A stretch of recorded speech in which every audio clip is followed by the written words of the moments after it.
For today's video, I have flown all the way down to sunny Arizona to witness the rebirth of the American muscle car. This is the all-new 2025 Dodge Charger. A lot of car companies have given up on sedans, they've given up on coupes. Dodge is doubling down on them with a new full-size sedan and a new full-size coupe for 2025, and your choice of gasoline or electric drivetrains. And not only that, this truly is an American muscle car, if you're thinking of muscle cars from the 1960s, because this is big. It is closer in dimensions, length and width to a Chevy Tahoe than a Ford Mustang.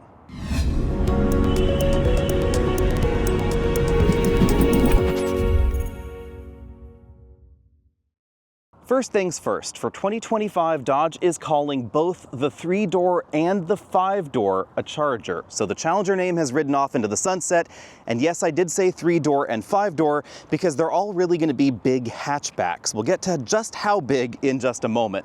A little bit later in 2025, we're also going to get the gasoline versions of the Charger, 420 horsepower or 550 horsepower from a new 3-liter inline-6 engine, basically the same one that's in the Ram pickup truck lineup, and of course the Wagoneer and Grand Wagoneer.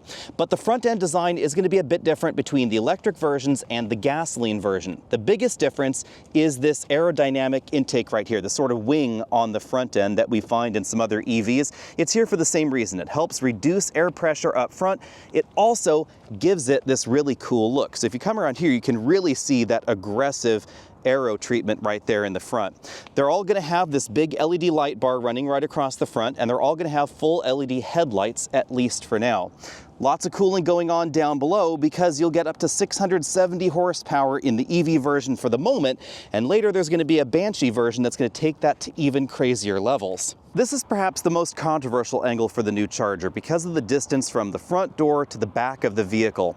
If you're interested in the 4-door model, the profile is largely the same. It does appear that the roofline changes just a little bit, mainly to accommodate rear passengers and that extra door in the back. Not only is this longer than the outgoing Challenger, it's notably wider as well, several inches wider in fact, and that really gives it this 1960s vibe from the rear, where we have these really wide fenders, really chunky rear end sections right here, and then that hatch right in the middle of everything. We find the new Dodge logo right there in the back. It is of course illuminated. We have red turn signals just like any classic muscle car should have, and then of course a racetrack style LED light that wraps from one side to the other. They've sort of recessed things back here in this light module to mimic what's going on up front. We then have some aero ducts in the rear, Daytona badging right there on that black plastic lower bumper, and then the controversial Fratzonic exhaust thing there. It's basically a big speaker inside. Since this is the electric version, we find the charge door over here. And of course, that is a CCS charge port. We will find eventually an NACS or J3400 charge port. But one thing I really appreciate is that we have a separate little door for this rather than one of those little rubber plug things that just dangles around and gets lost. I actually like that design considerably more than what we find in a lot of EVs. Let's talk a bit more about the Charger's dimensions because it's really critical to understand how this fits into the landscape and what is and is not a competitor to this. 206 inches long from tip to tail puts this at the extreme long end of anything that's not a truck or an SUV in North America. This is a whopping 17 inches longer than a Ford Mustang. It's about 9 inches longer than the Dodge Challenger that it replaces, which was already a pretty big 2-door vehicle. Although, again, hatch in the back. Not only is it long, it's pretty wide as well. This is actually 4 inches wider than the outgoing Charger and has a 5-inch longer wheelbase, about 120 inches from that front wheel center to the rear wheel center. We're talking wheelbase that's normally reserved for big full-size SUV. The roofline, though, that is a little bit shorter than you might think. The roof line is a little bit lower, but this glass line, it's significantly longer because in the stretch, they didn't really stretch the front. They stretched everything behind. Wheelbase, the back end, even the overhang. This is a really big EV, and it's pretty heavy too, about 5,600 pounds for the model we're looking at here. You can expect that the gasoline version is probably going to be about 1,400 to 1,500 pounds lighter, but still significantly heavier and bigger than a Mustang. That's not too surprising because the Challenger outsold the Mustang for quite some time, so obviously American shoppers are after something big. Are they after something this big? That remains to be seen. But keep in mind again, dimensionally, width and length, this is closer to a Tahoe than a Ford Mustang, so if you have a tight parking lot situation, you might want to think twice. Although sadly the era of the V8 muscle car appears to be over, Dodge is going to be offering a decent number of different drivetrain options depending on what you're looking for. At the beginning, there are going to be two different electric versions.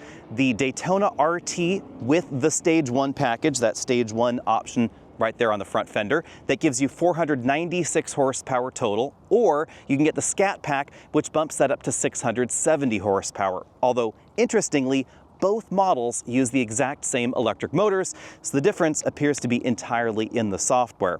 Those electric motors are interesting. We have a 335 horsepower motor in the back, 250 kilowatts, and a 250 kilowatt motor also in the front. Exactly how that power balances out for the RT model, they were a little bit cagey on, but it does appear that effectively 496 horsepower can be 335 in the rear, the remainder up front. So more of a rear power bias in this, whereas under full throttle acceleration in the Scat Pack model, you get even more power up front, which is why the steering wheel is going to pull your hands just a little bit more. Under the body, we have a 442 volt electric battery pack with a usable capacity just under 100 kilowatt hours. That's going to charge at a peak rate of 183 kilowatts. That may not sound too exciting, but it does appear to be a very flat curve because you can go 10% to 80% charge in just under 30 minutes. That's pretty comparable to the similarly sized battery pack we find in a Tesla Model S, which is incidentally significantly smaller than this. Range, that's going to be 308 miles if you choose the base model with the 245 with tires, and it's going to go all the way down to 241 miles EPA if you get the model with 325 tires in the back and 305 with tires up front. Those are some crazy wide tires. It is worth noting this platform was designed for those crazy wide tires from the factory. So if you want to get a gas model, which is going to be significantly lighter, and you want to shoehorn those big tires on it, they will most likely fit. Now, speaking of the gas model, that's coming a little bit later, and you can get that in the 2-door or the 4-door model as well. 3-liter turbocharged engines hanging out up front, 8-speed automatic transmission, and all-wheel drive will be available as well. 420 horsepower is the base tune, 550 horsepower is the up-level tune. When it comes to the cargo area, it's important to remember that even though we have a hatch, that's where the power button is right there, Dodge clearly designed this to look more like a traditional coupe or a traditional sedan. So we certainly have that flat area there, and as a result, this cargo area is smaller than you might think given the size of the vehicle. Just over 20 cubic feet of storage space over here on the inside, a little over 30 if you fold down those second row seats, and under the floor, we don't find any additional storage space really. There's just the smallest little cubby there and the can of Fix-A-Flat going on right there. We don't know what that will look like in the gasoline version. I wouldn't be surprised if it reclaimed a bit of space, maybe had room for a temporary spare tire or something along that lines. This cargo area is certainly more horizontal than it is vertical. There's a really good idea of what that looks like from the side here. So as you can see, it's not the tallest cargo area available, but those longer items would definitely fit in. You could probably stick 6 sets of golf clubs in there pretty easily because the cargo area is quite long. As we find in other Stellantis vehicles, the button for the hatch, it's actually down here on the inside so that way shorter people can reach it because that lid does get quite high. If you need some extra cargo space, we do have a small front trunk here. It's just under 2 cubic feet in terms of capacity, enough for a gym bag, maybe your computer bag, or takeout. You can see that it is quite far from the front of the vehicle, so the cooling and the aerodynamic structures here take up an awful lot of room. Then we have that storage cubby, the front motor is under there, and then we have some of the charge and inversion circuitry right there behind. If you're a taller driver, you're definitely going to love the dimensions of this interior. At 6 feet tall, I have plenty of room. If you have longer legs, this is going to be fantastic. I have to move my seat relatively far forward to get my leg and my left foot into a comfortable position for that dead pedal. There's also a pretty decent amount of headroom, although the seating position is quite reclined. Getting into the back seat is pretty easy. We pull that little bit of webbing there, and then the seat powers itself forward to get easier entry into the rear. Let's go ahead and see how this is back here. You can see this front seat is adjusted for me at 6 feet tall. Quite a lot of room going on there, although we have a notable hump right there in the middle. That's due to the dual purpose nature of this platform. Legroom, you can see I have maybe about 2 to 3 inches of legroom left. If I put this seat in a more upright position, I could probably put a rear-facing child seat back here. Headroom's also pretty generous. Keep in mind this model has the optional glass roof. If I put my head back to the rear, I am actually touching the back of this hatch area there. That's where the hinge is for the hatch. But in a more natural seating position, my hair is just barely brushing the side here, not touching the glass. But the bigger thing you're probably going to notice about the back seat is simply how wide it is. You could very easily fit 3 adults back here. Just check out the width of this rear armrest with cup holders side by side there and an honest to goodness center seat position. We have latch anchors for the outboard seats. It might be difficult to wrangle child seats and children back here in the 2-door model, but there's definitely going to be enough room for even those larger rear-facing convertible seats and the average-sized adult up front.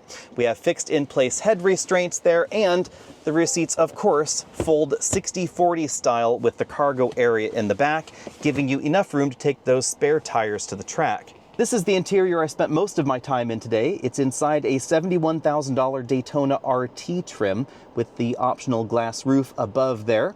One way to tell the difference, at least for the moment, between the different trim levels is the door trim. You can see here we have kind of an eccentric honeycomb or waffle style, and it really highlights the ambient lighting inside. They designed it in this very 3D fashion. It's actually difficult to show you how 3D it is. It's a hard plastic right there, but it was designed to catch the light from the ambient lighting strip that's integrated into the doors and into the dashboard as well. We then have stitched materials above and below that on the door, so lots of soft touch materials there as well. These are electronic release doors, so there's the door unlock button right there, and then way there at the front of the door is the mechanical release just under that speaker grill. We have a small size storage bin right there, and maybe one that you could stick a smartphone in behind. The ambient lighting runs all the way across the dashboard. You can see that the texture changes by the time it gets over there to the dashboard. We then have that Daytona logo right in the middle of that ambient lighting strip, and it is color adjustable by the user. This has another really 3D effect to it with those vertical stripes. I am a little bit curious to see how well that collects dust over time. While we're up here, we have stitched materials on the top, stitched materials on this midsection with contrasting stitching, more stitched materials here in the mid-level, and then harder plastics down here along the bottom, including that bin-style glove compartment that is a little on the small side. I was not able to fit an 11-inch tablet computer inside. Now, speaking of tablet computers, we have lots of big screens going on in the dashboard. We have an approximately 12.3-inch LCD infotainment system right here in the middle, an approximately 16-inch instrument cluster. This is one of the biggest instrument clusters that the Stellantis group of companies has ever used. This is optional. If you get the base version, we get an approximately 10-inch screen over there on that side. This, of course, supports Apple CarPlay and Android Auto, and it features a bunch of touch buttons on either side, so touch buttons for seat heating, ventilation, things like that. But there's still some physical knobs like the tune and scroll knob and the volume knob over there. There are a bunch of EV-specific screens in this particular model. For instance, we can see the instant consumption right over there. And if I click that pop-out button, it takes us to the direct access pages, like the driving history, charging schedules, things like that. Over here we have performance pages, drive modes, very much the same sort of performance pages we've seen in SRT vehicles for a while. Various different controls, for instance, the ambient color personalization thing, and it will actually show you what that's going to look like inside before it actually changes it on the doors. Once I release my finger, you can see then it makes the change happen over there on the doors. It really is kind of an interesting light show, especially in lower light like it was earlier today.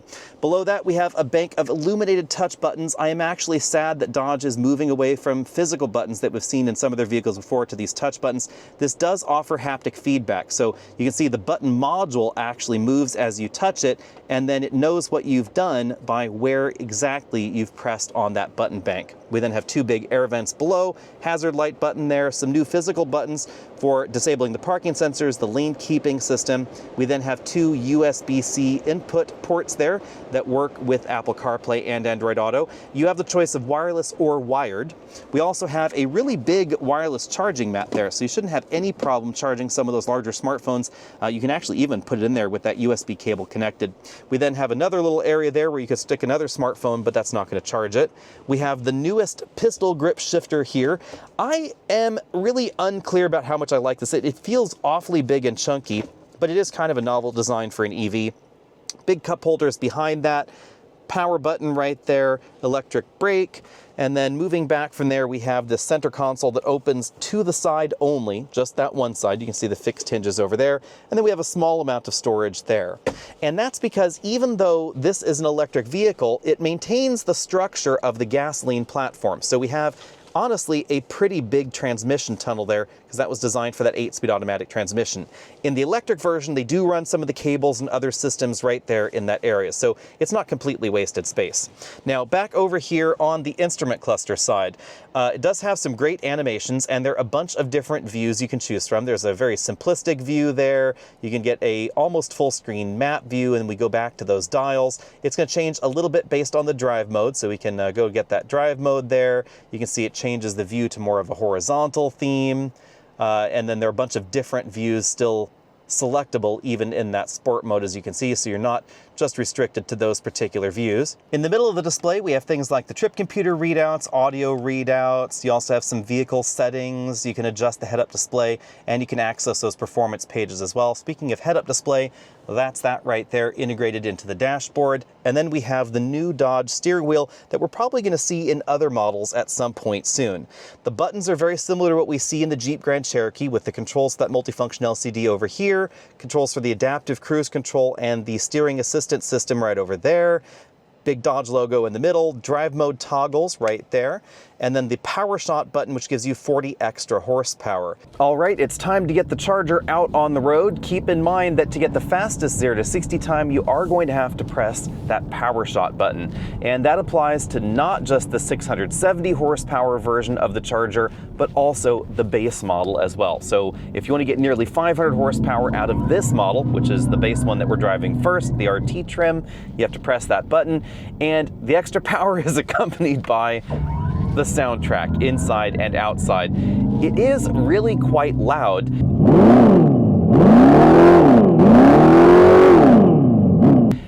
But it lacks the throatiness, it lacks the deep burble that you'd expect out of a Charger or a Challenger, or at least most people have come to associate with Chargers and Challengers. That's something that honestly I hadn't expected, because Dodge has been playing clips of the Fratsonic exhaust, which is what they call the system. It's basically a speaker in the back, for quite some time, and it sounds really great online. In person, however, it doesn't have that chest pounding, that chest rattling kind of depth to it that I honestly expected it to have. I'm really eager to see what this is going to be like with Dodge's inline-6 engine under the hood. That should be significantly lighter than this. This is about 1,300 pounds heavier than the previous generation Challenger. And remember, Charger is effectively replacing both Charger and Challenger in the Dodge lineup. They're calling them the same vehicle. There's just a 2-door and a 4-door version of this. 1,300 pounds sounds like a lot, but remember, this is significantly bigger than that outgoing Challenger. It's 9 inches longer, about 4 inches wider. It's a much bigger vehicle. This is one of the largest 2-door vehicles that's been on sale in the United States in quite some time. Dodge is not just styling this after 1960s Dodges, they're sizing them like 1960s Dodges as well. But on this road, I have to admit, it drives an awful lot smaller than I had expected. The suspension is relatively tight. It doesn't feel floaty-boaty like a 1960s Dodge would. Feels pretty level. There's not too much tip, there's not too much dive, everything is well controlled there.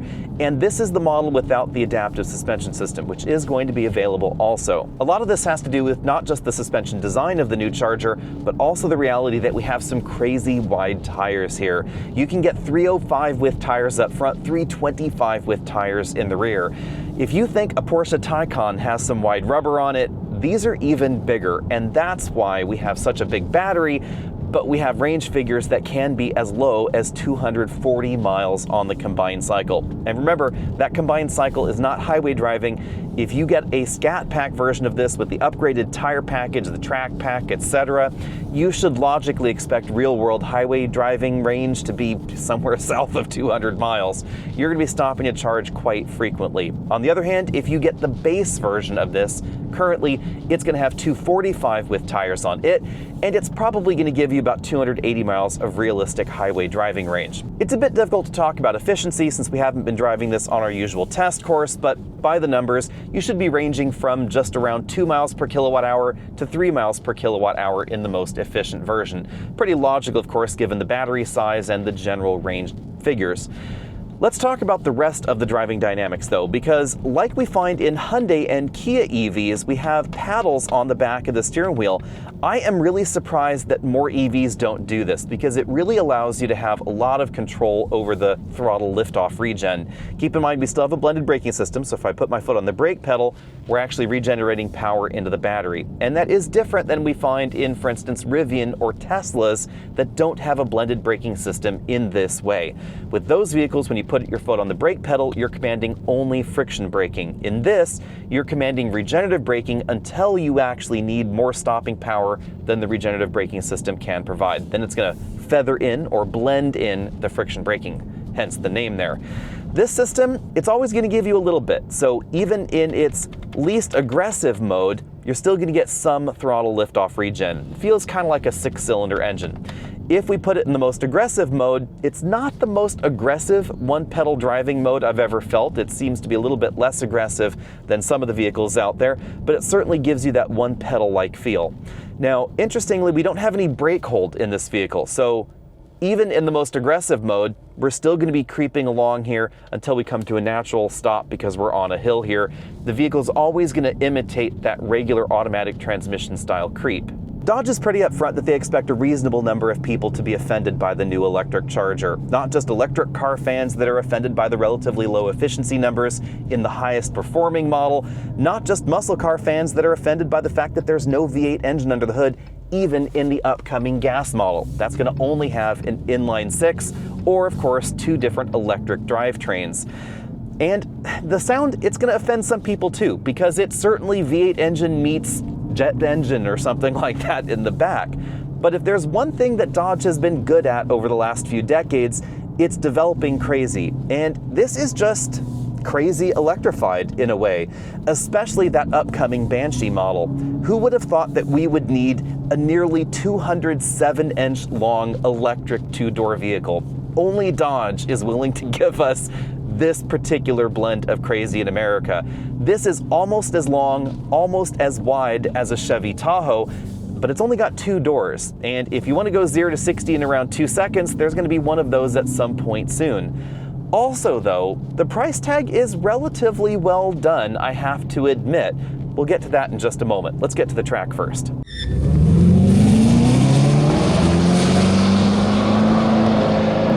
The first thing I noticed out on the track, not necessarily having to do with track driving specifically, is that I actually fit in here with a helmet on. You can see there's actually a reasonable amount of room there. We're out here at the Radford Driving School, and so this is a relatively tight course, honestly, for something this big and this heavy, but it does show how nimble the new Charger really is, how they were able to actually feel confident in people driving it around this particular track.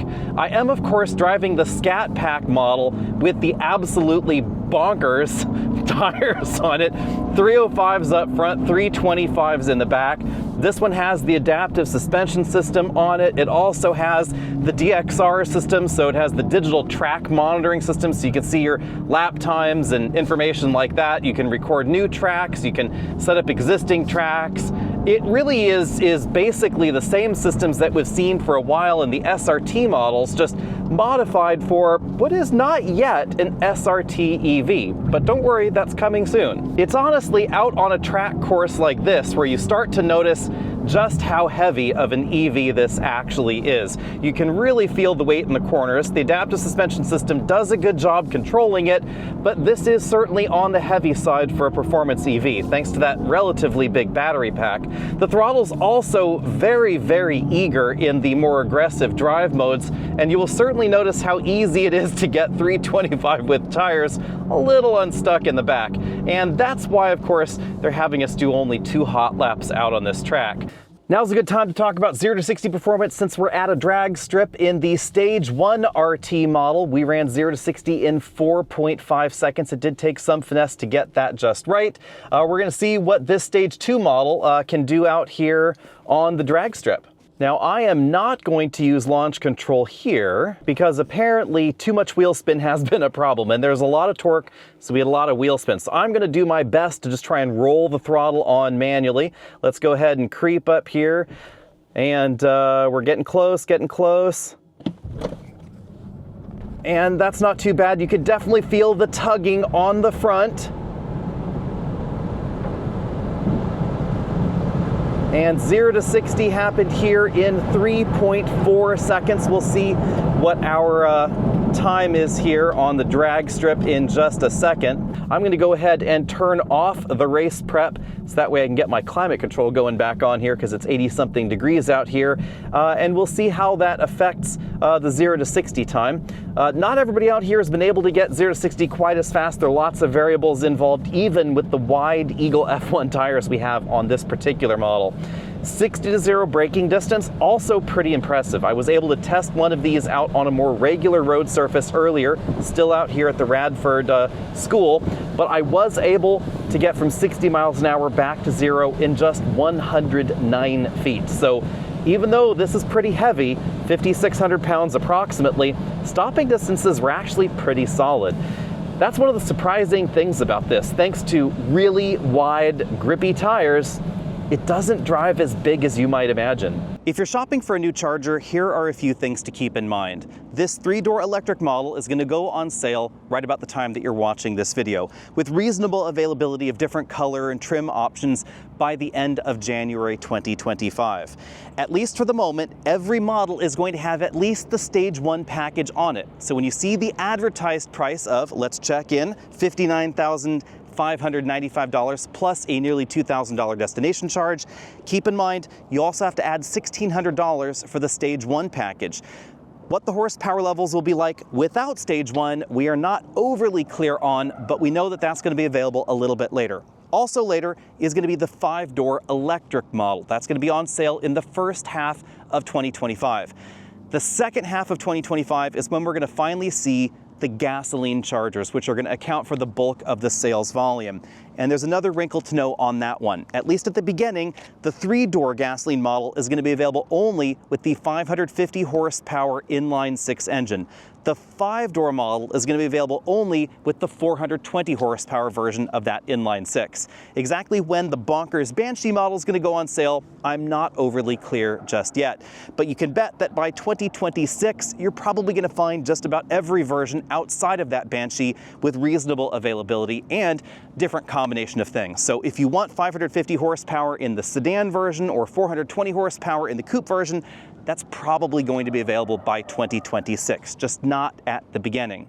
So what do you all think? Is there a place in America for an electric muscle car? I would say there's certainly a place for the gasoline version of this because sales of the Challenger were fantastic through its entire lifetime, and frequently it beat the Ford Mustang in the sales race. So clearly what Americans want is a usable back seat and a practical cargo area behind.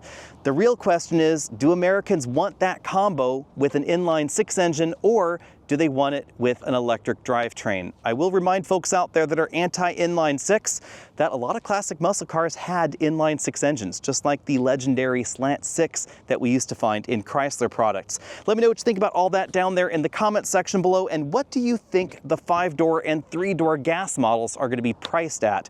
I would expect pricing to be above the outgoing Challenger, but I would also expect the 3-door model to stick pretty close to the Mustang in terms of price, which would give this a solid value proposition if you want the bigger cargo area in the back and that actual usable back seat with 3 seat belts and a lot of room for child seats, adults, etc. If you want to go for a weekend away, it is really easy to do that, even with a family of 3 or 4 in this, as long as they pack light, because there's so much room on the inside. Be sure and let me know what you think about all that down there, and of course stay tuned because hopefully we'll be driving that gasoline model just as soon as possible.